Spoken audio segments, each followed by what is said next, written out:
One is a sordid tale of a charismatic doctor and his strange experiments. The other is Marlon Brando really stretching the definition of the term charismatic. The Island of Dr. Moreau. They Remade It.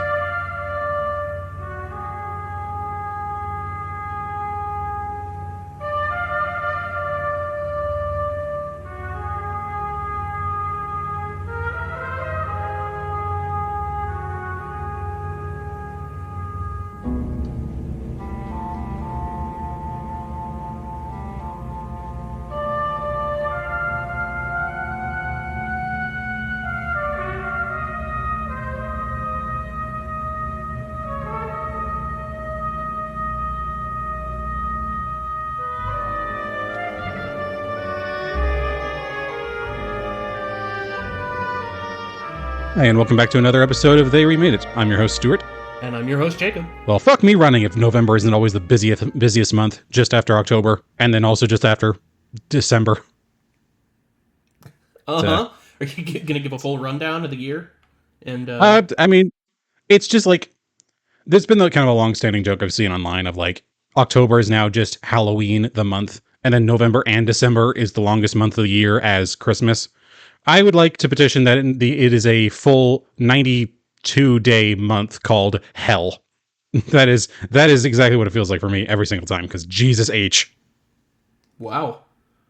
Yeah, I can't say I notice much of a difference. Obviously, there's more like big holidays that tend to have gatherings and things like that ends up taking up some of my time. But aside from that, I can't say I am any busier.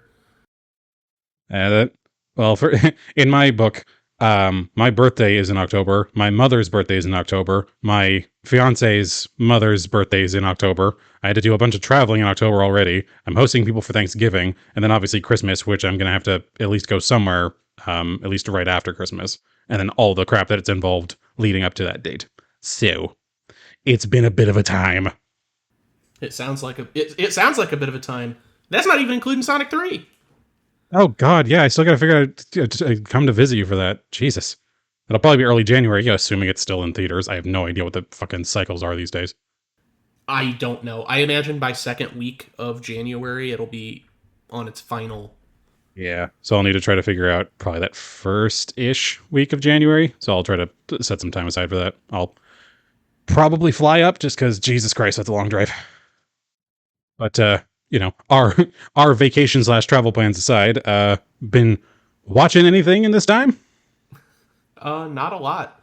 I've also been relatively busy taking care of things at work, which again, it's no different than usual, but just that compounded with travel for my birthday and like everything, just the air of it. I haven't had time to engage with a lot of things. Like I watched some movies on the plane.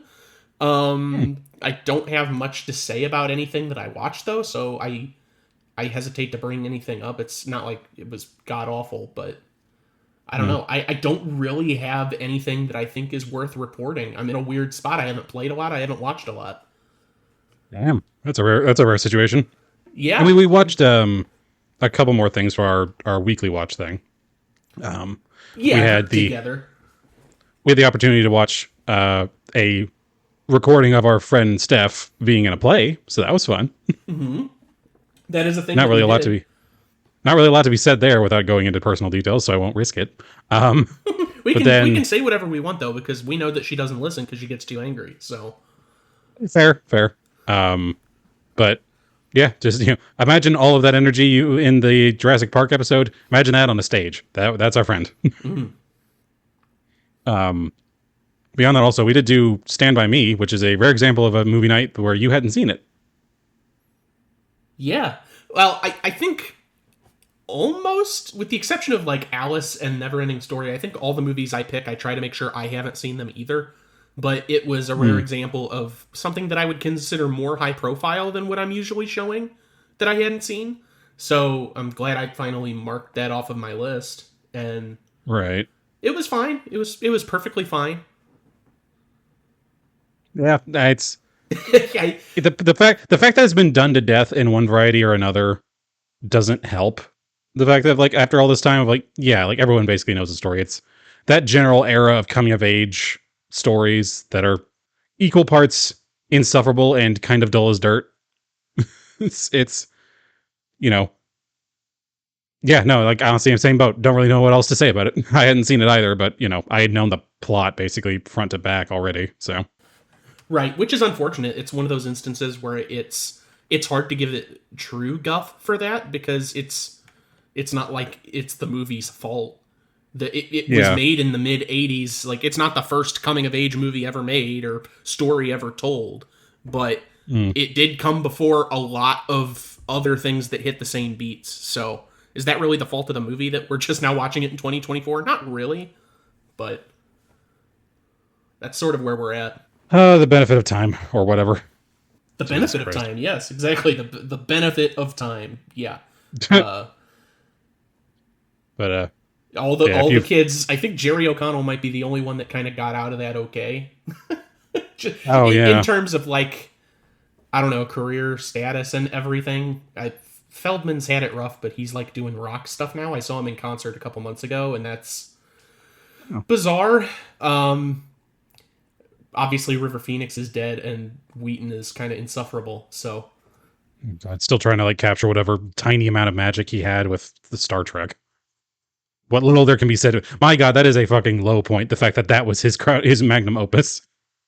The character that until only recently I had only ever seen like the memes about like that character be like Crusher, like Wesley Crusher being annoying. Then I finally watched it and I was like, oh God, I get it. This is like this sucks. but he's one of those things that sort of persists as well, not just because of like the meaniness of it, but he's a weird middle point between like nerd fandom and accessibility. You know what I mean? So like Yeah. I didn't actively watch Big Bang Theory because I kind of hate it, but I know for a fact that he Mm, was pretty regularly occurring because he's kind of that middle. He would be counted as that middle ground, right? And right. that's just an example of where Wheaton sort of sits. He's an odd son of a bitch, that's for sure. Yeah, miasma of mediocrity, which is where I hope all of our discussions end up someday. Yeah, I'm fine with that. But yeah, do you want to continue on with what you've been Yeah. engaging with? I mean, to be fair, my end isn't as vibrant as usual either. It's mostly been games on my end, although with a bit more varied on that side for a change. Hannah and I recently started getting into Grounded together, which I had played previously and had only come just shy of fully beating. Um, which is like doing solo is a fucking trek. I'll tell you that. It's a bit obnoxious at a certain point, but it gets going once you're able to get some of the mechanics down. Um, Way more enjoyable with the second person, if only because the shit's not like actually impossible at times.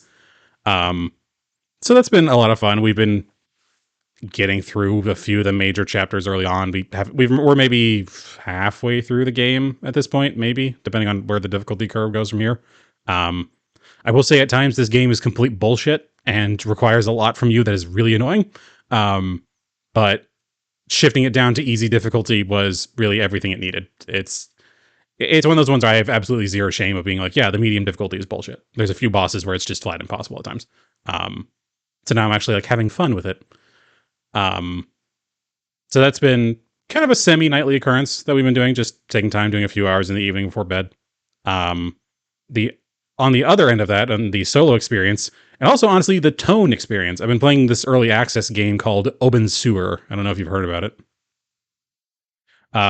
It's one of those like it's apparently a subgenre of survival. It's urban survival, where effectively you're a homeless person, but sort of not really. Basically, the premise of this is that you are in this walled off section of, I believe, a Finnish city called Open Sewer, which the locals have nicknamed Open Sewer because it's crap. Which they call it that on a really regular basis to the point where it's like it feels like they're trying to do the whole thing of like keep Portland weird, but it's like what are you doing, man? But the whole crux of it is you're just in this walled off part of a city that's dealing with like this kind of disease outbreak, and you have to upgrade this tenement building with basically no resources and just figuring out how to make all that work. And it's equal parts engaging and also completely debilitatingly depressing.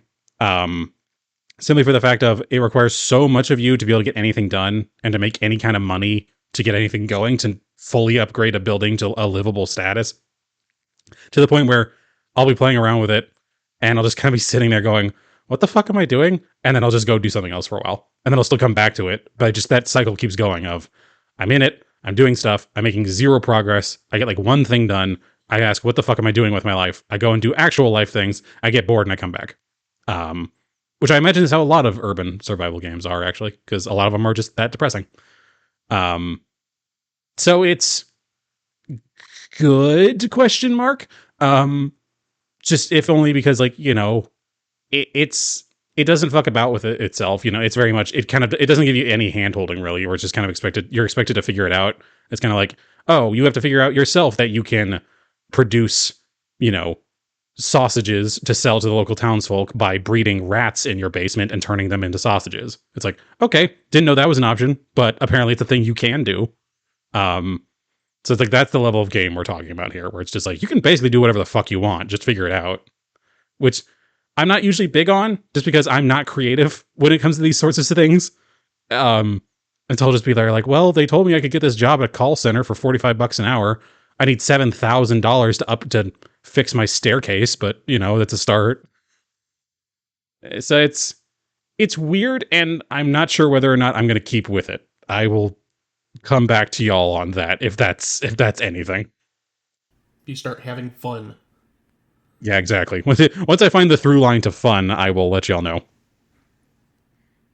But that's otherwise basically it. I just really haven't had either the motivation or time to do much of anything else.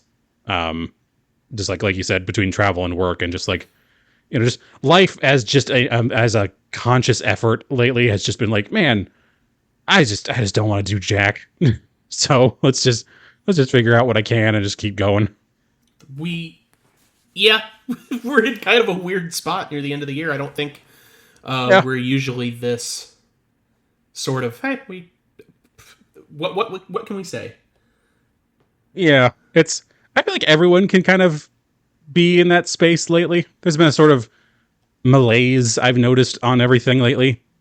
I'm not really going to be too specific, obviously, but you know, there's a general sense. So yeah, man, this is the mood we're going into this with. Well, thank God I picked an upper of a story, huh? Yeah, something that we don't have to think all that hard about, and really simple plot that I don't have to worry about losing my voice over. Yeah. Oh, I do it all to myself. It's the island of Dr. Moreau.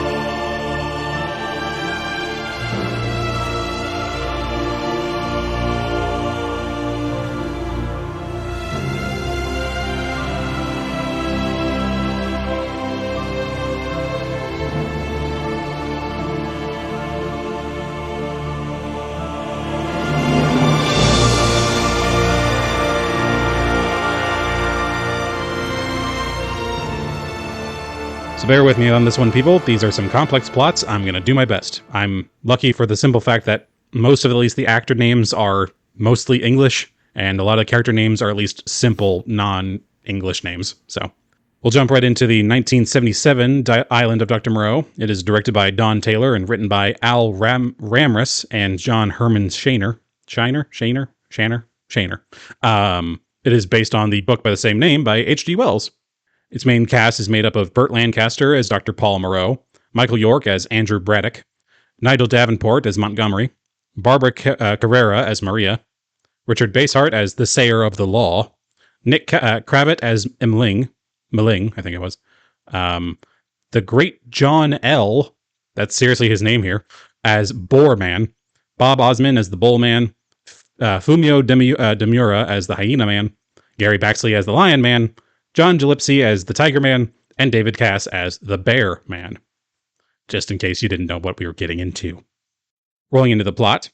In 1911, 3 men are floating out in a lifeboat in the middle of the Pacific Ocean following the wreck of their ship, the Lady Vane. One dies at sea. And then after 17 days at sea, the 2 remaining survivors land on an island where one is killed off screen by animals, supposedly. The last survivor, Lady Vane's engineer, Mr. Braddock, is nursed back to health in the compound governed by one scientist named Dr. Moreau. The other inhabitants of the compound include Moreau's associate, a mercenary named Montgomery, Moreau's mute, misshapen servant, Maling, and Maria, a young woman. Moreau warns Braddock not to leave the compound anytime at night. Moreau welcomes Braddock as an honored guest and even gives access to his local library. One day, Braddock witnesses Moreau and Montgomery manhandling a chained creature who is clearly not fully human. The island is home to more than just this one creature. They are in fact hybrid products of Moreau's experiments upon various species of wild animal on the island. Moreau has been injecting them with a serum containing human genetic material, and at times, the human-animal hybrids still have their animal instincts and don't behave fully like a human.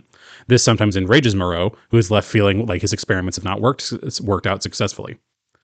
The night after seeing and learning the truth, Maria actually goes to Braddock's room where they have sex. This, however, was intended by Moreau. The following day, Braddock takes a rifle and leaves the compound, determined to see how the hybrid creatures live out in the wild. He enters a cave and finds several of them, all male. Just as he is surrounded by them and is about to use his rifle to defend himself, Moreau appears and restores order. The Sayer of the Law, one of the inhabitants, is the only one of Moreau's experimental beasts who can actually speak.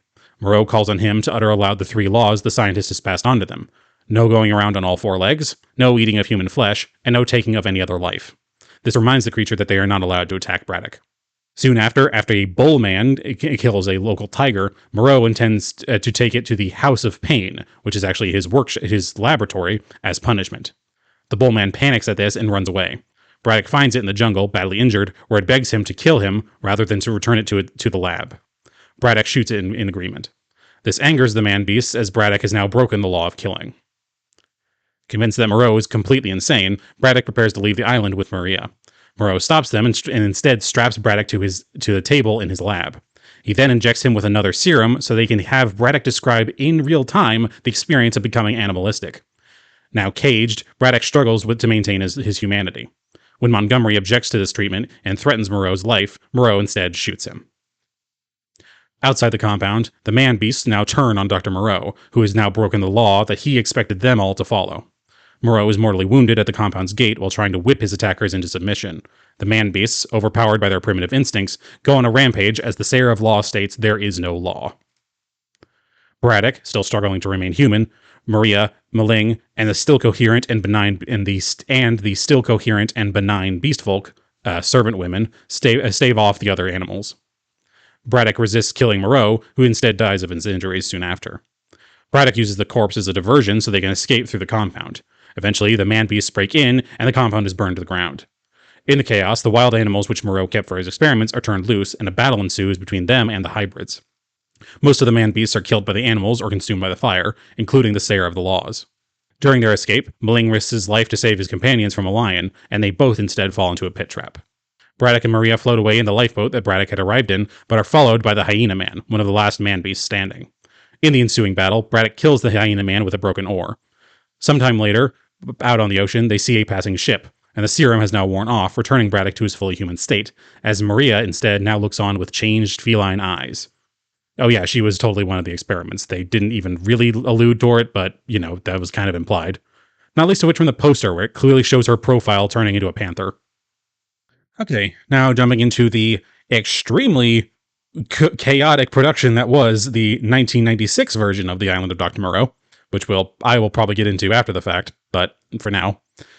The film was directed by John Frankenheimer. Its screenplay is by Richard Stanley and Ron Hutchinson, also based on the same book of the same name by H.G. Wells. Its main cast is made up of Marlon Brando as Dr. Moreau, Val Kilmer as Dr. Montgomery, David Thewlis as Edward Douglas, Fairuza Balk as Aissa, Daniel Rigney as the hyena swine, Tamura Morrison as Azazelo, Nelson De La Rosa as Magi, Peter Elliott as Assassimian, there we go, and Mark Dacascos as Lomai. It also has Ron Perlman as the Slayer of the Laws. Digging into the plot, which is somehow even more convoluted, one United Nations negotiator, Edward Douglas, survives a plane crash out in the Java Sea of the Pacific and is rescued by a passing boat. Aboard, one Dr. Montgomery tends to him and promises that Douglas will be taken out to Timor, a nearby island.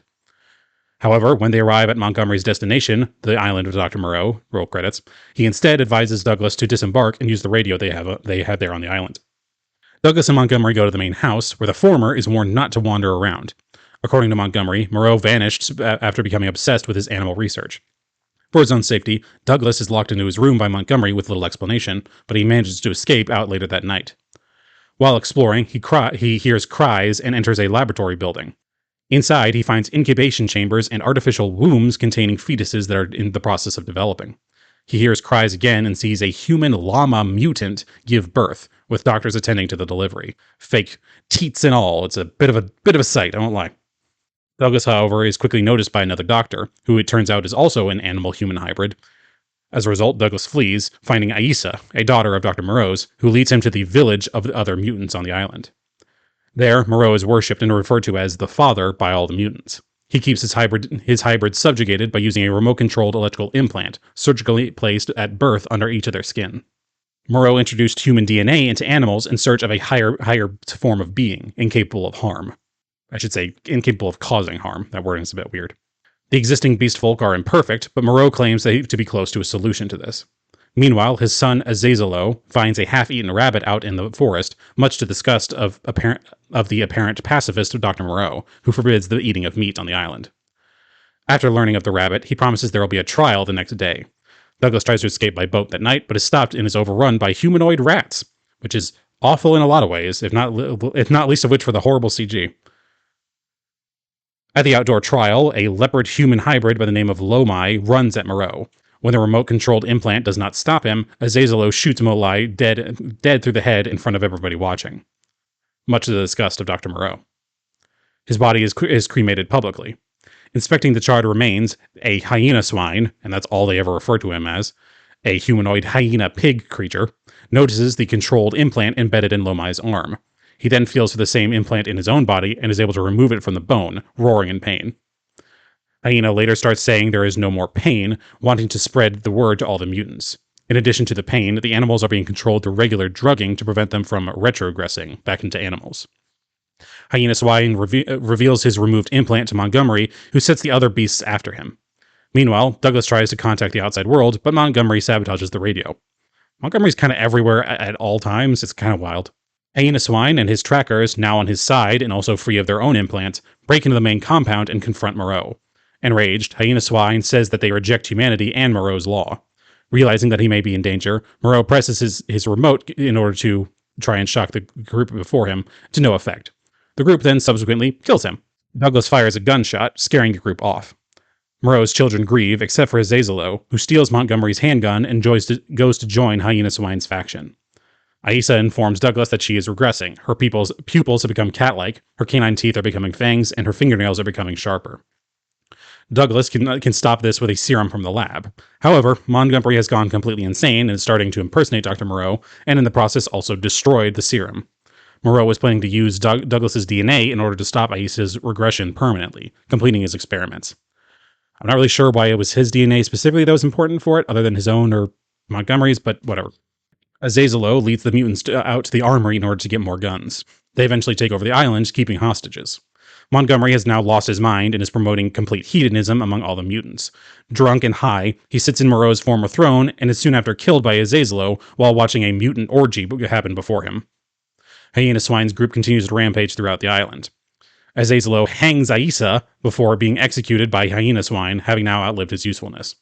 Douglas survives by telling Hyena Swine to impose his own leadership and be the God number one among the others of his faction, especially those who also helped him kill Moreau, causing Hyena Swine to turn and kill his supporters. Eventually, Maling, another one of Moreau's sons, triggers an explosion that causes Hyena Swine to lose his gun and allows Douglas to escape. Outnumbered and defenseless, Hyena Swine instead retreats into the burning building and lets himself be burned alive.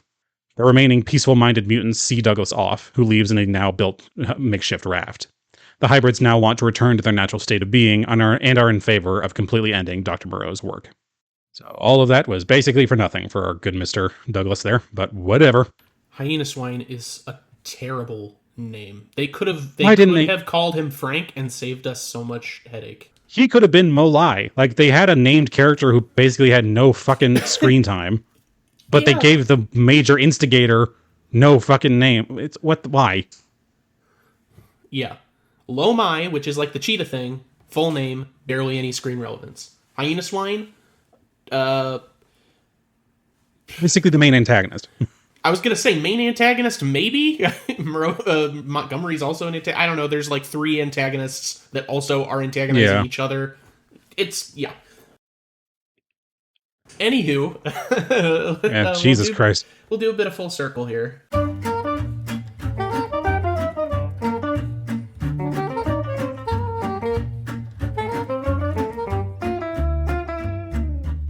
Okay, so just a couple to go over here. The first one, and the first one is the only one for the 77 Dr. Moreau. And that is Michael York, who played Andrew Braddock in the film. He was also Tybalt in 1968's Romeo and Juliet. Oh. Oh, yeah. Now we move forward into the 96 Dr. Moreau. We got Marlon Brando, of course, as Dr. Moreau, the titular Dr. Moreau. He was also Don Vito Corleone in the first 2 Godfather films, of course. Right. We have He doesn't show up in Godfather Part 2, does he? just Godfather 1. I think he might show up in like reference in Part 2, but he dies in 1. So sorry, spoiler guys Yeah. for the Coppola film, but Whatever. anywho, David Thewlis was Douglas in Dr. Moreau. He was also Keith Jennings in 2006's The Omen, which is the photographer played by David Warner in the original film. Which Thewlis is a very David Warner type. I keep mixing him up with Don Sutherland, honestly. Oh, really? I don't know why. They're only slightly similar. I'll have to ponder that because I'm not sure why either. But I have I don't know. hang-ups as well. So where was I? Fairuza Balk was Aisa, and Dr. Moreau was also Dorothy Gale in 1985's Return to Oz. Child actor. Oh my god. Wow. We have Ron Perlman, who was the Sayer of the Law in 96's Dr. Moreau, which is the goat hybrid that repeats the law for all of the animals. He was also Bruno in 2021's Nightmare Alley, and of course the titular Hellboy in Guillermo del Toro's Hellboy films. And finally, I'm not going to go into all the movies. Frank Welker was the voice of the baboon hybrid Assassimon in Dr. Moreau. He provided the voice of that character while the actual body work was done by Peter Elliott. I've mentioned Frank Welker an obnoxious number of times on the show. There's like 20 full circle entries for him, so just there. He's the last one for 96, and that's it for full circle. Oh my god, where do we even begin here? I'm not sure. Like, I went into this honestly. with the knowledge, like, because this was my pick this time around, and I really went into this simply for the fact that I had been told, at least in the past, that it had at least a passing and resemblance, leaning on potentially even inspiration by The Most Dangerous Game, a short story of like where a guy owns an island and hunts humans. And whoever told me that comparison, I get what they mean, but also, I'm not entirely there's a lot of other sure. shit going on here. I'm not entirely sure what they mean. I don't really. I mean, there's an island with an eccentric, and there is a whole thing about like humans as animals kind of thing. But again, like the tangential sense, connections. Guess, yeah, exactly. I think your friend should just watch the 1932 adaptation of The Most Dangerous Game and get a more direct fulfillment of that. Yeah. Yeah.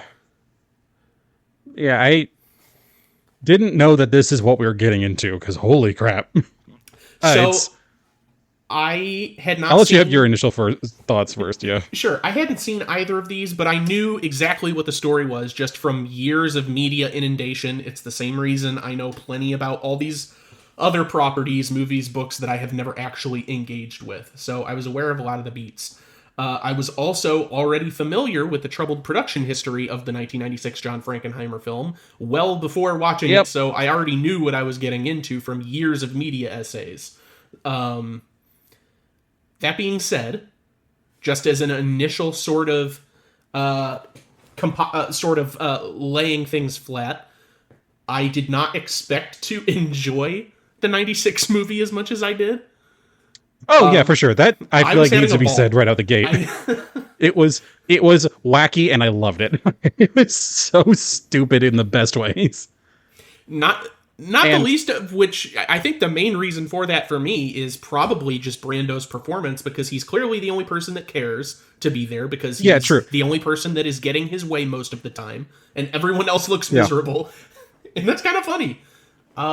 Yeah. And I will say, for the sake of it, like in the Stinger, I was somewhat cruel to Brando's performance. He is the best part of this film. That does need to be said. He is giving the best performance here. Yeah, it's kind of just going along the lines of, this Dr. Moreau in particular is wacky. Exactly. But Yeah, your stinger still stands. He's not charming. He is not no, charming he's as a character, unlike the Dr. Moreau in the 77, played by Burt Lancaster, of the swimmer fame, everybody. But yeah, he's not a charming character. He's just fun. And yeah. I mean, this is full. Marlon Brando was always a bit of a problem, but like 96, this is full on does not give a shit temper tantrum Brando. And Yeah. I love it. And like, yeah, no, good, honestly, good for him. It also doesn't help that, he had apparently been going through some shit during this film without bringing the mood down too bad. Apparently his daughter had committed suicide not long before production Oh, began. that was around this time, huh? Yep, that was around this time. So like once I read that, like, because sometimes I go into the trivia for these films to try and get things of like, oh, maybe there's some theming or something that I missed. All of the trivia about the 96 production was about how horrible the production was. And I was like, well, I kind of hoped for something about the film itself, but okay. But yeah, that was part of it as one of the major things of, you know what? Yeah, I think he's within his rights to be a bit more of a prick in this case. Also, apparently, another random thing. This is a complete tangent, but I just thought it was insane. Apparently, he owned an island in a particular atoll out in the Pacific or something, where during production, apparently the French government tested an underwater nuke nearby it, and so it's like, what the fuck? Like, okay, I guess that would stress me out too. So allowed to sell land to people that are on nuclear test sites. That's a really good idea. I guess it was far enough away, but it was close enough to be a concern. I'd be concerned. Like, I'd be what like, the what the fuck? hell? Like, just because I'm not in the blast zone doesn't mean I'm not getting irradiated. Sorry, and that was a complete aside. Some of the things that they were talking about in the trivia, I was like, what the fuck was this movie? No, that's fine. Like, speaking of irradiated, that's one of the couple of things that I know is that the original director of the film, Richard Stanley, his witch doctor friend that he used to curse the studio execs actually was also a biochemist and got irradiated and died, which Stanley attributed to the downfall of the production because he couldn't cast curses for him anymore. What the fuck? Well, because apparently they were like, you're not doing this movie, Richard Stanley. We're going to give this to That I saw. Polanski, which is a different cursed person. So he got his witch doctor friend to do some sort of voodoo spell, and it came out on the other end being Brando saying, I will not do the movie unless Stanley's attached. Which he ended up doing anyways with Frankenheimer after the fact, but I guess he was already contractually obligated to by that point, so it doesn't matter. Holy lordy. We can get into any amount of the 96 like plot here in a moment, but I think we need to like take a break from all of that. I would love to go ahead and get into some of the 1977, just because they are such a strange comparison, just for a lot of reasons. Not least of which for the fact that it seems like everyone in the 1977 one was like sane, for one thing. Not even just the actors, but like the actual performances they're doing in general. Surprisingly level-headed by comparison, because I actually did. This is an occasion where I watched the remake before the original, which even still, this one isn't still technically the original. There was one in 32 called Island of Lost Souls, but I wanted to do the ones that had the name. It made it easier. Yeah, the 77 one really kind of came out of left field for me, because having watched the wackiness that was the 96 one, I was assuming something similar, but then we had, Lancaster show up as the doctor, and I was like, oh, this guy seems lovely. It's like, he's just having a conversation. He's like a little bit strange, at least at first, and then obviously he goes crazy, comparatively. But even when he's crazy, it's more like determination versus whatever the fuck was going on with Brando. Well, he comes across as like this sort of he's an elegant and suave sort of figure that is also Yeah. playing God, which makes it more of one of those sci-fi be careful what you wish for scenarios, as opposed to the 96, which is almost straight up horror sci-fi Hmm. instead. I get a lot of the feeling of like a Vincent Price in one of those Hammer movies, where those Hammer horror movies where he was playing against Peter Lorre. And I really get that sort of vibe where it's like this evil sort of erudite soul that is committing these acts, Yeah. which makes him strangely more relatable to me, even when he is committing some of the atrocities in the film. Which, by the way, if we want to start actual comparisons between 77 and 96 instead of going one through the other, I think something for all the insane wackiness that 96 has to offer, I really think that they missed something by not going with the inverse human to animal experimentation that Lancaster is putting York through in the 77 film, which I think is chilling in its Yeah. own way, and it seems weird to not be included in the 96. I should also say, I have not read the original Island of Dr. Moreau story. I'm assuming 77 is way closer to the source material than 96 is, though. So I have to believe that this was It's a in low that bar. story in some form. Well, yeah. I want to. I imagine I'm going to say this a few times, so I at least want to get it out of the way. I imagine the 96 one wanted to have like a coherent message about that, of this idea of, oh, man becoming animal through his own anger and that sort of thing. But it's so hazy through a combination of bad editing, strange performances, that I don't know if any message they were trying to get across could even possibly get anywhere close to coming across. So Yeah, it's not a good look. And some of the strangeness of this sort of situation can't even just come from Brando, but I think some of the problems do stem from the screenplay too, and what they were trying to accomplish. Like mhm. the increased relevance of the Montgomery role seems entirely superfluous to the movie, and just looking at it, if you assumed that everything was completely Brando's problem, you would be forgiven for assuming that the Montgomery role was expanded to give the antagonist something to do because Brando wouldn't leave his trailer. But that's not the case Yeah. because this character always existed in this capacity. Just he was originally played by James Woods, I guess. So Uh, it's like this character has no reason to be here. Most of this should be done either by Moreau or by one of the like 5 animal hybrid underlings he has under him. Why are we including like a random neurosurgeon as well? That's complicated and unnecessary. And again, I don't know if that I Montgomery character had this much of a fleshed out role in the book. He certainly didn't in the 77 movie. He was there for sure. having seen the version of him in the 77 version now, I've kind of since kind of had the impression that maybe they at first wanted to try and do kind of a like man versus animal kind of instigators sort of thing, where Dr. Moreau was the one to try and encourage them to become less animalistic and become the true essence of the perfection of humanity, whereas Montgomery, having now clearly become disgraced from his previous profession and is now effectively a hippie on this island, is encouraging them to fall into their more base instincts while still being these human animal hybrids. Still encourages them to be closer to man, but he feels that mankind is better as more animalistic. And basically, Douglas's character is meant to be kind of the balancing act where they eventually reach that apotheosis of, no, we just need to abandon the concept of humanity entirely and just go back to our roots. And I realize saying that is a lot more credit than I feel like a lot of this is due, but I want to believe that may have been what they were trying to go for with that it was meant to be kind of just these diverging mentalities of what it meant to be human. Like where Dr. Moreau was meant to be this concept of elevated and harmless humanity. Montgomery is, you know, him even being a neurosurgeon, like this neuroscientist, having the idea of, oh, he has a greater knowledge of humanity than anyone else, and yet he believes it needs to be more animalistic. It's like, okay, yeah, there's diverging viewpoints here. There's a concept that could be fleshed out here. I just also think the fact that there's at least 2 to 3 completely different other instigators going on, that being Azazelo, hybrid, the fucking hyena pig, and then Molai in its own sense. the fact that all of those guys are also there and having their own thing going on, it's like, what are we even doing here, man? Yeah, it's just it's confused and there's way too much going on. At least they get Lomai out of the way relatively early as sort of the genesis of Hyena Swine's uprising. Which at least that Can we just call him Steve?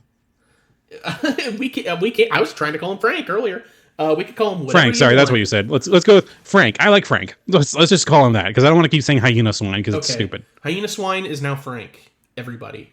Yeah. But that's also something else that's a bit interesting. There's an added level of control, which also it's funny because again, I feel like this was in place before Brando threw his fits, but there is a level of control over his animal subjects through this body shock chip that he has implanted, which almost it really lends itself to a Dr. Moreau is fucking lazy.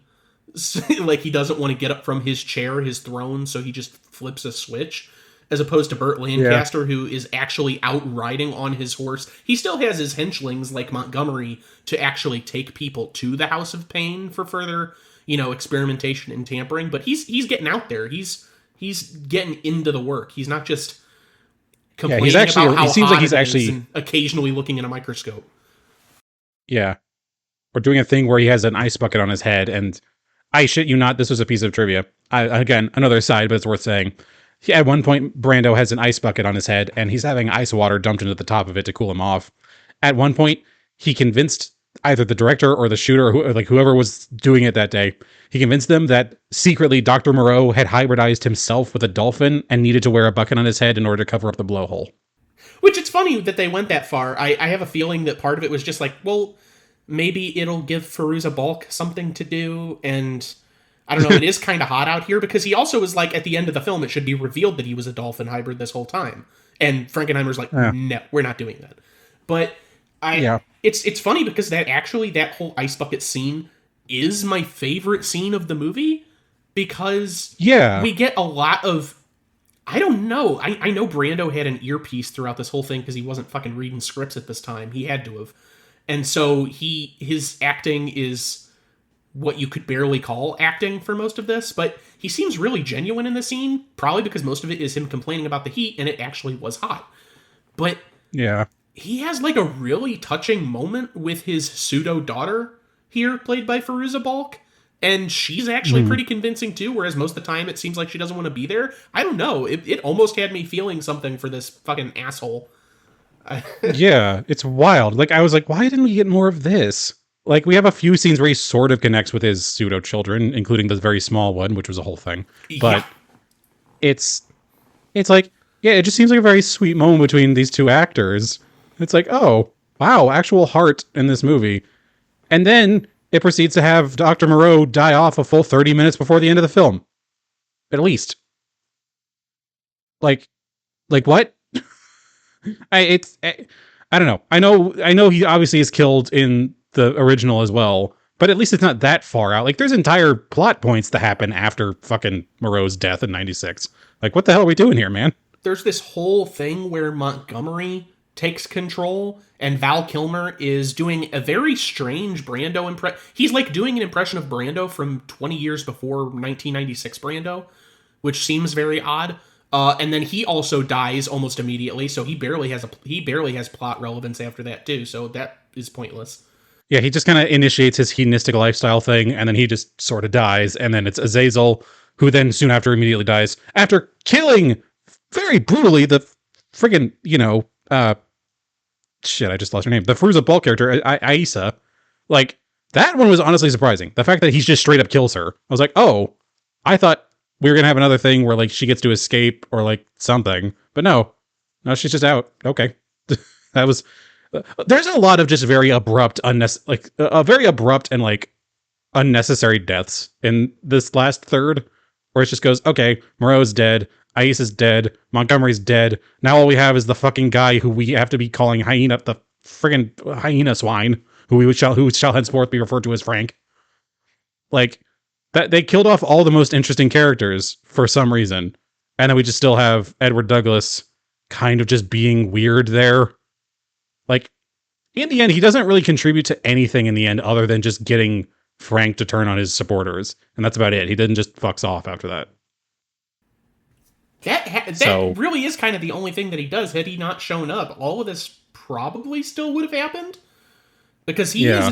he isn't even ultimately the one that tattles on Lomai, which is what No. starts Frank's Still Aisa. revolution. Yeah, so Like, it's them running into the forest that makes him discover it, but that's I barely guess that considered a plot point. I guess that's true. That's more of like a coincidence where it's like, don't have your heroes. It's okay to have random luck cause problems for your heroes, but not to cause solutions. And Right. so I guess, by random happenstance, them wandering through the forest, her and Douglas is what causes Lomai to be caught. But I don't know. And then, That like, is very flimsy. and also, it's the fact that I guarantee you, they didn't, even the fucking writers in this didn't realize why they still needed to have him on the island. Like, the fact that they kidnap him and bring him to the island. In the original, he's simply stuck there because a ship only comes by every so often. He gets stranded there and he has to figure it out. But in the 96 one, they do have an operational boat. And by all rights, an operational radio, they are just keeping him from being able to use it. And I'm pretty sure they made up the thing of, oh, we need to use his DNA to perfect the serum. Like later on in production, because apparently there were rewrites going on all the time. And I'm pretty sure they were like, hey, what the fuck do we actually need him on this island for? And so they just threw that in there as their justification. Because, like, if they had actually integrated that into the plot properly, that could have been an interesting thing of, oh, this guy actually has a good reason to be here. And there's an actual tangible reason to be caring about Aisa's story. Instead, it's just kind of like, oh, this is why you're still here. And now we're going to kill Aisa like it's nothing. It's like, well, that was all pointless. I also still don't really understand, and maybe this is just a lack of my comprehension, because it also applies to the 77 film, but I don't understand why that character is so progressed into human form as she is. I know that there's the whole deal with the serum that they're perfecting, but if the implication that it is the implication that she's the primary test subject and they're just letting fucking Lomai and Frank exist as these weird kill me sort of mutants out in the woods. I would have to assume so, for the simple fact of, like, I think in the 77 version, it's meant to be specifically because Dr. Moreau seems to be in love with her, and so he's spent an extra amount of time perfecting her. Whereas I think in the 96 one, she just happens to be an especially, like, good case of it. Like, maybe it's just her DNA happens to just work with the treatment better than any other so far. And so it might just be coincidence. But I think that, I imagine there's no real reason given in the 96 one beyond that of she just happens to be probably the best case so far. And so maybe just extra effort is put into her, because it even gets into that as Azalo kind of references to that just before he kills her of, she was always treated nicer before her soft skin and all that sort of thing. So I'm guessing she just happened to be a better recipient to it than anything else. I guess that makes some semblance of sense. I just assumed it Yeah, was more for as much of sense a as fair treatment because it was a dad who liked daughters more than sons, because his also that, his sons, quote unquote, are just butlers. She doesn't really have to do anything. yeah. So he's definitely playing favorites, but I think it might just be for the fact of he just sees the most success in her. So, again, it's similar deals with parentage. Right, which is a fair reading. It's a generous reading, but it's Yeah. a fair one as well. Yeah, I'd say honestly, Dr. Moreau from 77, for as charismatic he is, almost seems more evil in his own ways. A bit more insidious, that's for sure. Yeah. Like, he clearly has a more selfish desire towards the woman Maria in the original one.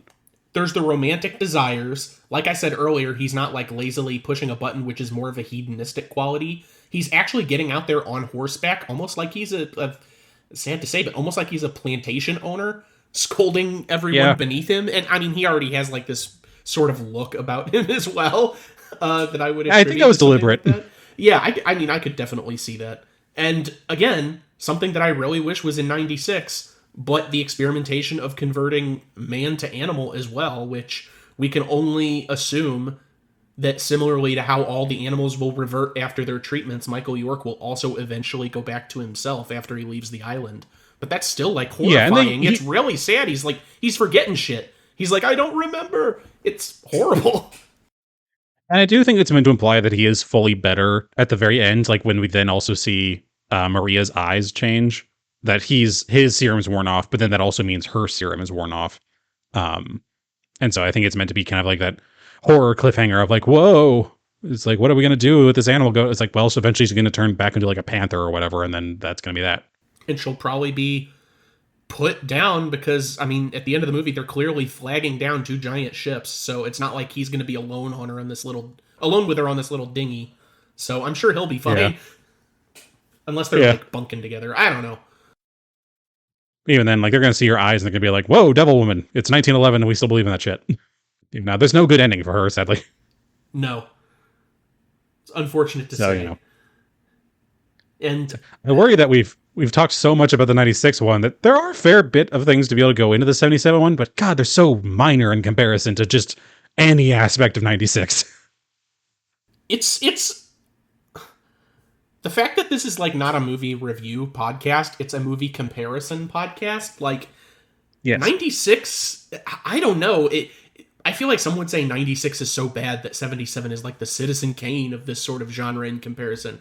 But I think that like 96 is so wacky and wild that 77 feels kind of mediocre just because it is so it's straightforward for a story about man playing God. It's like, oh yeah, that's the standard affair for. This honestly just feels like a bad rendition of another form of Planet of the Apes. Yeah, I mean, just with that like general time frame. Planet of the Apes like prequel series where it's like we made this happen. Basically, yeah. But I was also comparing just like that time era and everything. Mm-hmm. Just like it feels. There were scenes at times where I was like where she's out walking with her pet ocelot, which okay, she just has that. That's fun. But like she's with him and like he's out of the boat. I'm like, yeah, this feels like it could have been pulled from like a deleted scene from Planet of the Apes. Yeah, it's really not that good. It's just kind of dull, honestly. You get right down to it. There are lots of elements, like anything with Dr. Moreau is very interesting. Everything outside of that's just kind of like, I mean, eh. That's the problem. It's a little bland. And that's strange because if we're comparing quality of movie, 77 is a better movie. It's yeah, objectively. Yeah, it's just but it's not more fun. We're comparing it against something so bizarre and strange. Yeah, and I think if they actually had gone and done a good job with the story they were trying to do in the 96 one, it probably wouldn't have been as good. Because ultimately, it's like, yeah, it's just the classic story of, you know, combination of man like playing God and also what is it that defines a man? Like, where is the line between man and animal? It's like, as it is, we don't fucking know. Like, who gives a shit what the line of man and animal is? We got Marlon Brando walking out here like the fucking ghost of Christmas past. We're in 1996 territory. The fact that the rats are the only thing that are like heavily CGI'd in this movie is a miracle. There are so many practical effects going on. I was honestly kind of shocked. I expected more like garbage. There are some action shots of like Molai like running and stuff that were definitely CG, but they weren't excessive. Oh, right. Like when he's charging Brando after yeah, there's a few scenes of that. Like Frank has a couple scenes of that whenever he's like getting people together. Like, you know, when I think like there's a few times when he's like, I think he was taking out his implant. I'm pretty sure they CG'd his mouth to be like more screamy looking or whatever. Yeah, it's honestly otherwise pretty tame as far as all that goes. Like, you know, I feel bad for all the actors who had to do all this bullshit. I do also love that in one of the trivia pieces, apparently they needed more extras, so they just hired a bunch of hippies that were just living on the island. And also... which I think this took place in Australia, I think that the shooting did, but I could be wrong. I know in some background scenes as well, one of the dogmen is actually Richard Stanley himself, the original director, who snuck onto the set to see what was going on. It's a weird movie, man. Yeah, it's very strange, very bizarre. There's a lot of things going on here. Like, of all the things to pour all your time and effort into, this is what it was? And to be fair, if things hadn't have turned so sour for Richard Stanley, I think he probably could have given us, like, a relatively... It wouldn't have been as, like, interesting in a wacky sense, but maybe, like, a relatively interesting sci-fi horror piece. Like, just in the past couple of years, he did that H.P. Lovecraft movie with Nick Cage, Color Out of Space. And that's a really interesting movie. Oh, that was him? Yeah. That was his return to movie making, because he vanished after this travesty. Yeah. I mean, I liked Color Out of Space. And plus, I just like Lovecraft in general. Not the man, the stories. Sure. That be made very clear. No, Color Out of Space is a good movie, and I think that that's something that we could have potentially gotten here had things gone his way, and he got an actor that wasn't, like, a complete maniac. Yeah, but also at the same time, honestly, I don't even really care that much for the premise of this film. Like, getting into it is like, I don't know why. Just this one in general, like, kind of this whole idea of man playing God. I feel like maybe I'm just spoiled by Mr. Crichton when it came to Jurassic Park, but the whole man playing God thing, it just doesn't really strike me as too interesting when the most we're getting out of it is human animal hybrids, where it's like, okay, that feels kind of almost passe. I mean, I feel like we've been having stories about that since like Sumerian times. It's like, but then it was like, what if man was playing God and made dinosaurs? Now that's something. That is something. Even Or still, what I if feel man like was playing God and made a theme park with Westworld? Still Michael Crichton. I feel like that there was some thematic hedging from Dr. Moreau by Steven Spielberg in making of Jurassic Park too. Just thematically, the way some things are set up, I wouldn't be surprised if he was cribbing the '77 Dr. Moreau. I mean, hell, John Hammond is dressed like Burt Lancaster in a good Fair. number of scenes. I think that might just be like that general vibe that exists with men of that. So like kind of like the idea of like white cotton in the not the Caribbean necessarily, but in tropical locales, it's meant to be like the thing of marking of status, and also, it's hot. And so wearing light colors and light fabrics is going to be the better call anyway. I mean, I can definitely see that. Just knowing Spielberg is a movie guy and having seen The Fablemans, I wouldn't be surprised the other way either. There, probably it's honestly probably a bit of both. Yeah, it's honestly I don't even know what to say at a certain point. Like, it's shocking how much I didn't care for the 1977 one. Like the fact that I didn't want to even really think about it all that much, even after having watched it. I was like, man, I barely even remember any of this now. Like, Lancaster was good as Dr. Moreau, and that's all the better for that fact. But like, why in this film? Like I said, again, I think I just don't care for the premise. I just think it's just kind of lacking in a certain excitement to it that I would have seen in something else. And again, 96 is just interesting for the fact that it's so wacky, and so it's almost like a producer situation where it feels like everything should have gone wrong, and yet it created a kind of perfect storm of this is fun. It's not good objectively; it's bad, but it's fun. Yeah. I mean, that is something We have it watched has worse going. movies on this show. Oh, well, that's not even up for debate. But I Yeah. mean, it's good in that sort of entertainment way. It's able to hold your attention. Like 77 isn't. I don't even think 77 is bad. It's just like you said, it's a bit bland by comparison, and even without comparison, at least for my taste, because I watched the inverse of you. I watched 77 first, and it didn't completely Yeah. hold my attention. I mean, Burt Lancaster is good. But there are a Oh, ton yeah, of other extremely. movies that he is much better in. Just by presence of being there. Go watch The Swimmer. Go watch Scorpio. Go watch Field of Dreams. Like any of the other things Yeah, that oh, he's shit. done. I don't know. Meanwhile, we get to see like even Val Kilmer was good in 96. Like, I'll give him credit for what he was doing. I kind of liked his whole like weird vibe that you couldn't really predict what he was doing, sort of thing. At times, he was more compelling than even Brando, if only for the fact of he was around.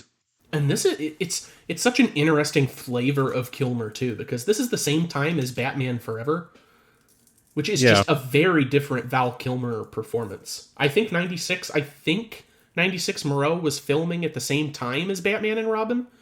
Just because I remember Yeah. Richard Kind telling a story about auditioning for The Island of Dr. Moreau years ago, and his best friend George Clooney was like next door in the other soundstage. So that's this era. What was going on in the mid 90s, huh? A lot. Same yeah. year as the Especially at Warner. same year as the first Mission Impossible as well. It's also Oh, yeah, it's the also the movie. first year of me. Hooray for Stu! Hooray! Yeah. I in 96 I was cursed upon the world. We get Stuart. I say that my family watches this. I shouldn't. Well, My family listens to some of this. I don't genuinely mean that. I love you guys. they get it. They understand. I don't think I have any final thoughts. We've made ourselves very well known this time around. It wasn't as much shooting fish in a barrel this time. This was among one of the more interesting comparisons. That's for dang sure. It's kind of sad though that the 96 one is only as interesting as it is because it was such a hellhole of production. I feel bad for everyone involved, honestly.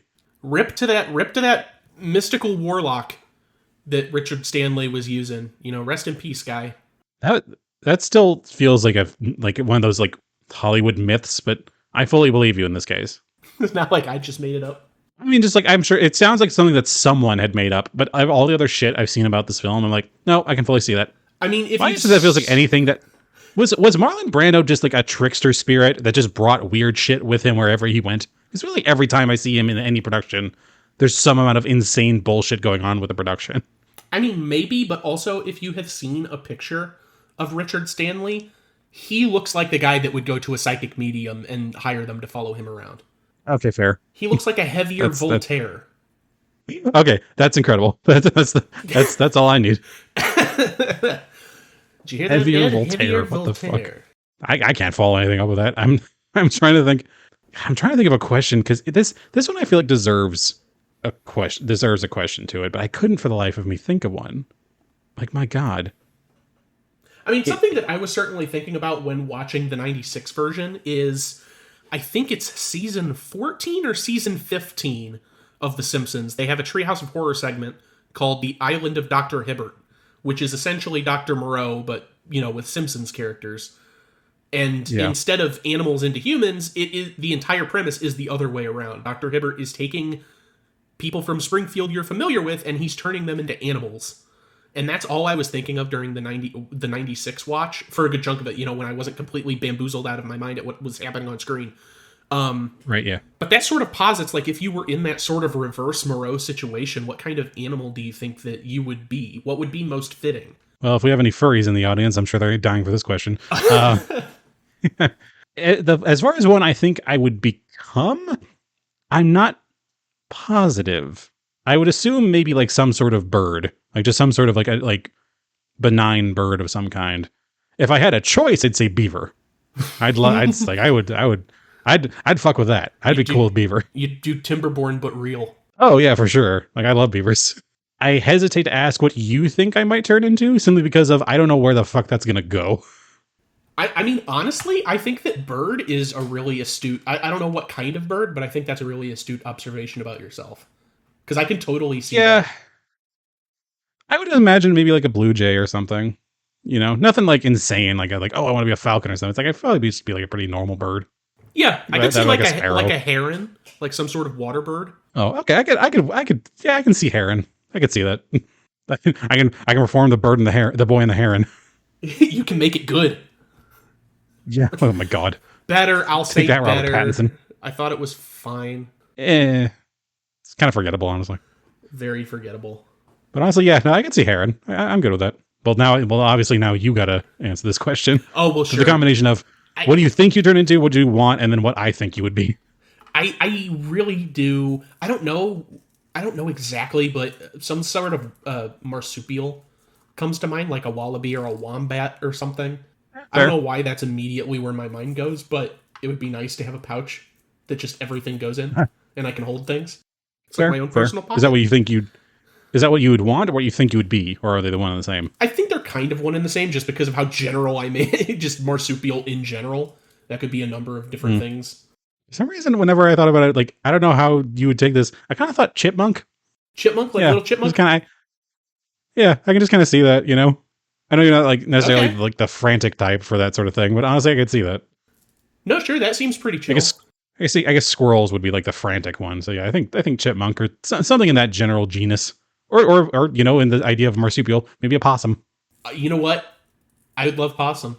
I wouldn't have to worry about my nut allergy with possum. Hey, Red.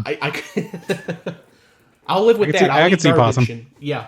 Well, to anyone who ever wondered what our personas are, I guess so. Listen, if like I'm not gonna I'm not calling shame. I'm like full respect to the furry community. If this is the thing that gets us fan art, fine. I'm cool with that. What is bird furry? Is it still furry, or is it like feathery or something? Because I know the lizards are scalies. I don't even know if there's necessarily a big enough community, like subgroup for it. I've never really seen it specifically. I think it might just still be considered furry. I think they're not really considered a big enough group to be a branch off yet. Yeah, okay. Branch bird. Yeah. That's fine. Send your hate mail to us. Oh my God. Yeah. Send your cringe mail to us. Do you have a question? It's okay if not. I kind of just I guess the idea of if you, this feels kind of vague, but I guess if given if given the position, imagine you were given the position of Dr. Moreau, of you have an island and you get to do like some wild experiment with humanity. What would you do with that? Would you like you do a hybrid situation, or would you just like do some other weird shit?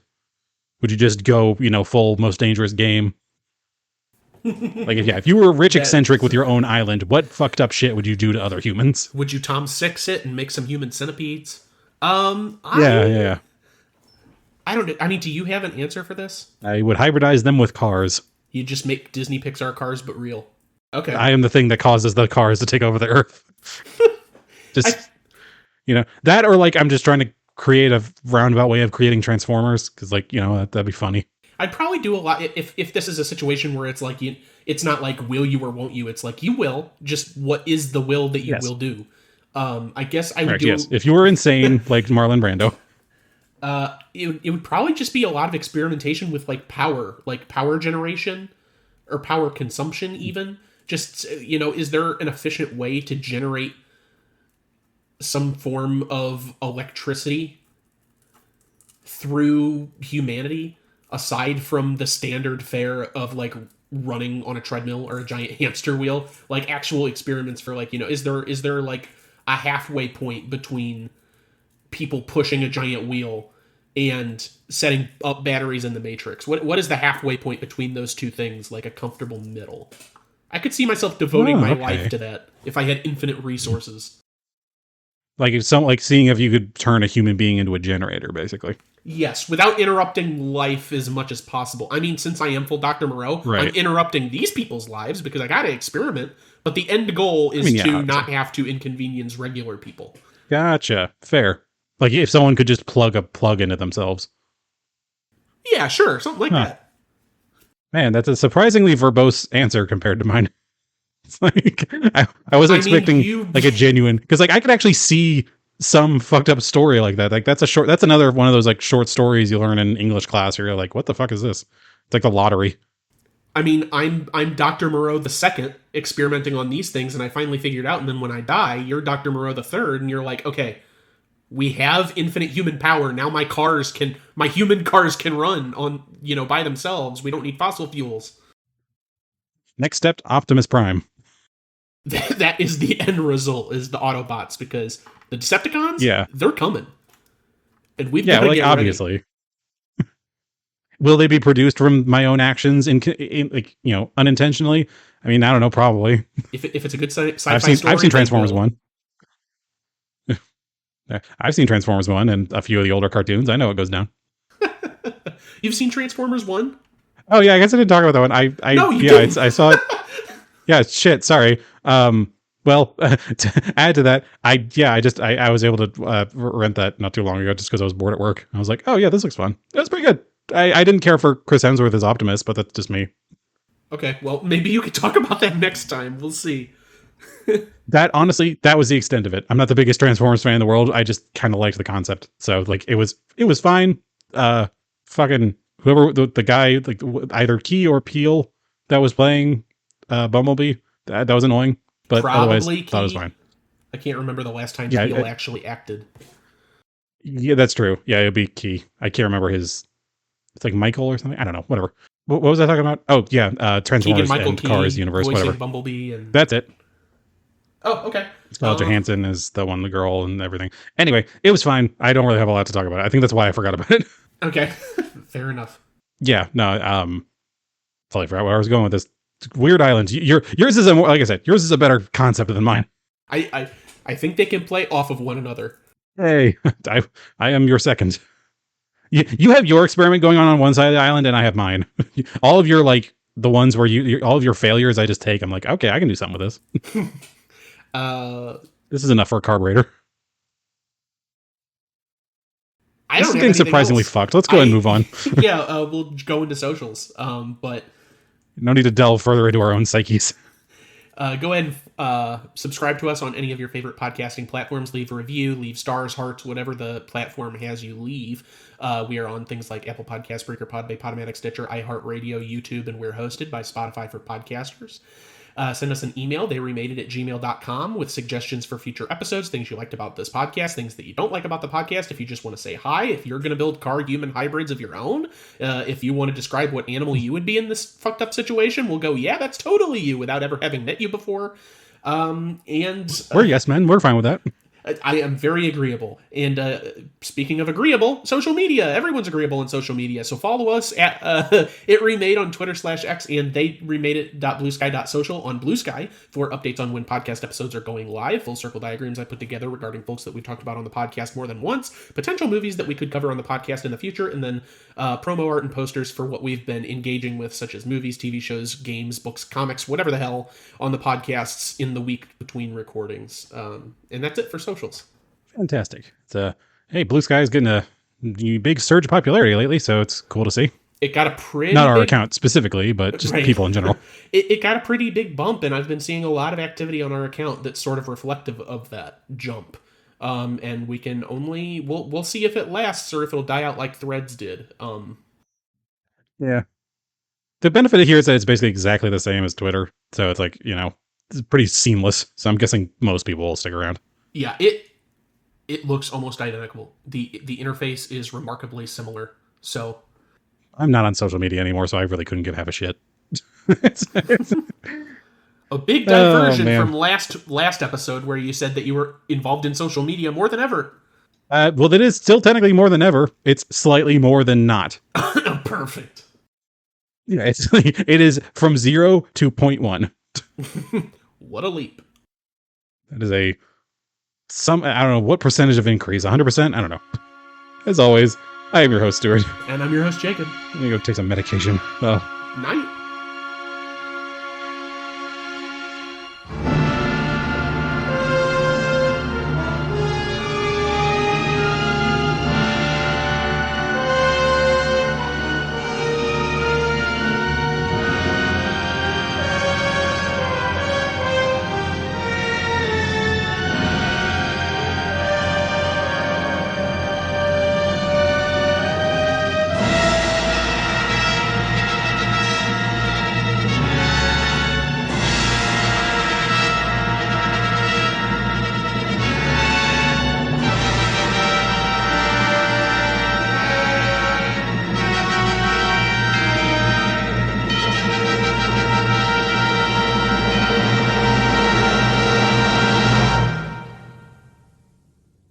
Well, Mr. Douglas, very good of you to join us.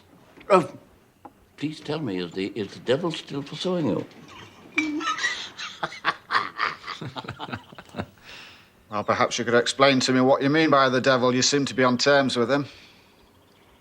Well, permit me, Mr. Douglas, to tell you something of the devil as I've come to know him. The devil is that element in human nature that impels us to destroy and debase. And what are you about upon this island but destruction and debasement? Oh, well, I can tell you very plainly. No, please don't do that. For 17 years, I have been striving to create some measure of refinement in the human species, you see. And it is here, on this very island, that I, sir, have found the very essence of the devil.